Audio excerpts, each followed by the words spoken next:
AP Chemistry, Unit 8.7, pH and pKa.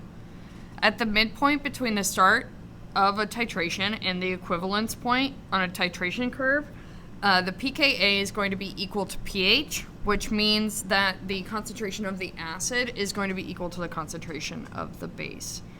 If the pH is less than the pKa, then the concentration of the acid is going to be greater than that of the concentration of the base.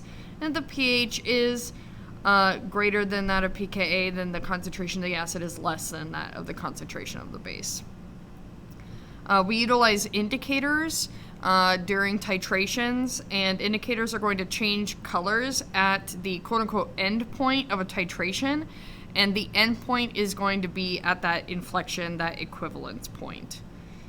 Indicators are made up of conjugate base pairs of a weak acid and its conjugate base, or a weak base and its conjugate acid.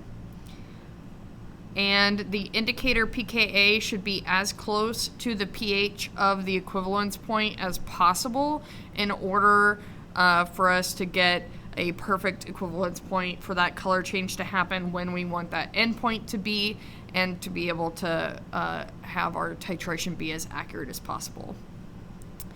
Speaking of being as accurate as possible for titrations, you need to be incredibly careful and go about them very slowly, especially before you know approximately how much of a specific analyte to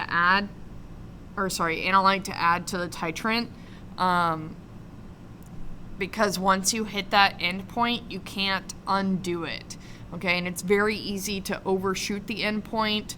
A very common indicator for titrations is known as phenolphthalein.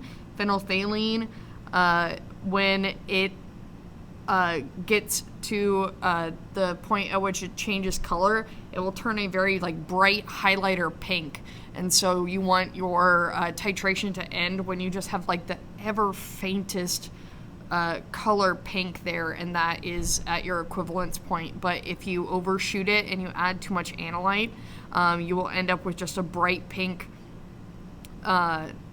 solution, and at that point you have to fully redo your titration. You can't just add more of the titrant to figure out what the concentration is of the analyte.